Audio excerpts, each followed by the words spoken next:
Hi guys, it's Jill Treese to be exact, and you are listening to Equine in Theory.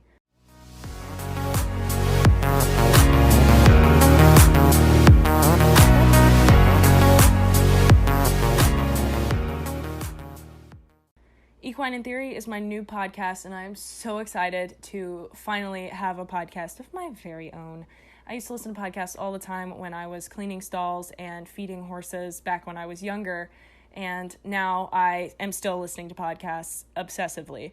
In particular, Equiosity, The Willing Equine, In the Spirit of Horse, Come Along for the Ride, and Drinking from the Toilet. If you're familiar with any one of those podcasts, you are probably aware that they all center around positive reinforcement animal training, and mostly horse animal training. Yep, horses are animals. Indeed, they are. But I decided that I wanted to make my very own podcast centered around positive reinforcement training. The difference is mine is more of the amateur hour version of those incredible podcasts. And the reason for that is because I am not a professional. I just recently switched to positive reinforcement back in July of 2018. So yeah, I'm pretty new at this. Despite what my USEF status says, it says I'm a professional because apparently accepting sponsorships for being a social media individual makes you a pro rider. Not sure how that works, but regardless. So I am new at this, and that leads me into a little bit of my back history. So I started riding when I was about 7, and my trainer was sort of into Pirelli, kinda. I don't really know. I don't really remember a whole lot. I just remember wanting to ride bareback like all the time. And eventually I became a very competitive eventer, and I was, going to shows every 2 weeks, like twice a month, and I was riding every single day and working as hard as I could to get as good as I could, jump as high as I could, be as good at dressage as I could, all of the wonderful things. And now I am in college, and I live in a tiny house on a horse farm, and I work as an exercise rider, I guess you could say. Exercise rider / salesperson / will be competing the horses at shows eventually. There's not a title for that, but that's sort of what I'm doing. However, I also have my own personal mare here, and she has a bit of an interesting story as of late that also correlates with my switch to a more positive reinforcement-based training philosophy. So back in July of 2018, she colicked pretty badly, and we had to drive the 3 hours down to Louisiana to have her get surgery for it. And after the surgery, I brought her back, and she was on stall rest for several weeks, and I was like, God, I hate that she's just stuck in a stall. It makes me sick, and there's just nothing that she's doing. I can walk her, but that's not very fun. And I was like, I want to engage her and still work with her. And it brought me back to my days with my last horse, Bo. And he was out for 8 months after a keratoma removal surgery, and we had to wait on his hoof to grow back out before he could be turned out or anything. And I decided that I wanted to try liberty training. And that was my understanding of it at the time, that you just had this magical bond that came out of absolutely nowhere. And once you said you were a liberty trainer, everything just fell into place. And that's not what happened. I did it very poorly and gave up pretty quickly. And so when Zoe was in the stall, I was like, maybe I can give that a shot again. But let's do it like an adult with some research backing it, and not in the childish, dream world that I did before. And so I decided to take a deep dive on Instagram, because that's where you get valuable information. In this case, that's true. And I stumbled upon The Willing Equine. And that is Adele Shaw's business. She has a podcast on here, as I mentioned before. And I essentially binged her Instagram and YouTube content. And then I was like, oh my God, this is really cool. I want to do all of this. So I ordered a clicker and a treat pouch and just grabbed whatever I could find to make Zoe touch it, and then started target training.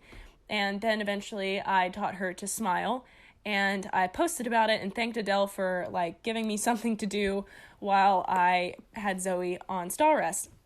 which led to me and Adele talking for 3 hours on the phone, and me just being completely mind blown that there was this entire other world to horse training. And it was an amazing thing, because when I first started working with Zoe, and I started her as a 3-year-old, she's 8 now, and I've pretty much been her only rider for that entire time. There were a few rides by other people, but it's mostly just been me. And the whole time we were competing, she just had such a tight back. Her tail would just be going all the time, and she was so sensitive. Like, if I put my leg on, she'd just shoot forward, and if I pulled back at all, she'd either rear, put her head down and throw some little bucks, or just go behind the vertical. And I could just tell she wasn't happy, and I wasn't happy, and I felt awful for, like, not having a happy horse. I'd always had horses that just, like, kind of tolerated whatever I did, and Zoe was just like, ow, no, nope, wrong, ow, you're stressing me out. And it made me sick. I was like, I don't know how to do this, and I love her more than anything, so I was just like, I'm in a really hard place. And that's not to say that everyone who rides traditionally ends up with that problem. Like I said, none of my horses before seemed to mind, but for Zoe in particular, it wasn't working. And it always seems people that make the switch to positive reinforcement have the one horse, and that was Zoe. And so I fell into this on accident, and I started talking to Adele, and I was just like, oh my God, there's another way to do things. And I just decided to sort of, take the time while she was recovering to really focus on this and see what I could do while she was recovering. And she also ended up getting a kick injury from a rather large draft mare that also disabled her from being rideable. So I was like, you know what, I'm just going to focus on groundwork, and that's still where we're at. We're just perfecting things on the ground so that we can have some clear, effective communication, the key to any healthy, good relationship. And we're developing that on the ground, and then we'll hopefully transfer that into the saddle here soon. And it's been an amazing journey with her, and it's still in its preliminary stages, obviously. And I can't wait to see what we can accomplish now that I don't feel any pressure to show or to, like, take lessons every single day and blah, blah, blah, and do all the things. I just want to, kind of hang out with my horse and enjoy her. And if we fall back into the competition world, cool, but I have a stipulation for that. If Zoe is tight-backed and stressed and her tail is moving like a propeller, then I'm not doing it. It's like, it's not worth it to me for her to be that anxious and uncomfortable.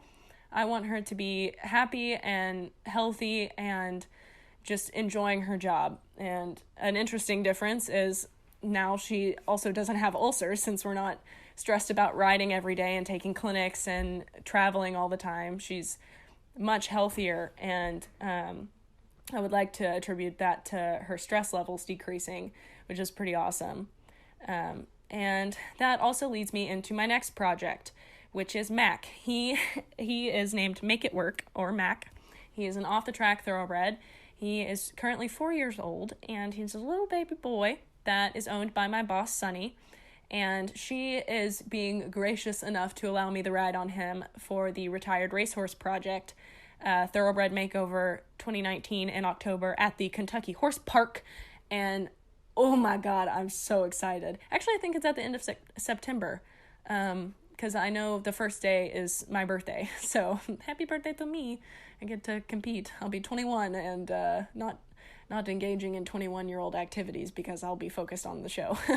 But I am also making a significant effort to restart him with a positive reinforcement-based training regimen, if you will. And I want to restart him completely and hopefully have a happy, healthy horse ready for a show by October. And I'm really excited for this journey with him, and that is pretty much what this podcast is about. Not specifically Mac, but just the journey of bringing horses along and my journey as I read and learn and research. And I think it'll be really cool to share with you guys what I learn as I learn. Which again may not be the most spectacular idea in the world, but I think it'll be fun, a fun learning experience for everyone. And he is a very cool horse, but a very different personality from Zoe. So it's giving me some very well-rounded training. But yeah, I'm taking them both to an Alexandra curling clinic, and she's the founder of the Equiosity podcast, and she's also the first one who like really brought equine clicker training to light, and she has several books on it, and I'm powering through them, trying to get through them before the clinic at the end of April. God, I can't wait to take both horses, and because they're both so vastly different, it'll just be really interesting. And hopefully that will give me a very good podcast topic to share with you guys everything that I learned. So yeah, I think that pretty much wraps everything up. I just want to share with you guys my journey and, what I'm journaling, what I'm seeing, what I'm learning and analyzing, and what I'm working on. And hopefully I'll have some really cool guests on to interview and, discuss training and positive reinforcement, ethics, whatever have you on this podcast. And yeah, hopefully it'll be really, really cool. So thank you all for listening to Equine in Theory. Check me out on social media, other platforms if you need some picture/video content. It's under JETEquiTheory. And you can also check out my website, JETEquiTheory.com, for a glossary. I have a glossary that defines all of these wonderful terms, like positive reinforcement, operant conditioning, all that wonderful stuff. And also a resource page with books and videos and articles and pretty much everything you could ever think you need to get started. And yeah, I hope that you guys are as excited as I am about this podcast, and I hope it can be something truly great. So thank you for listening to Equine in Theory.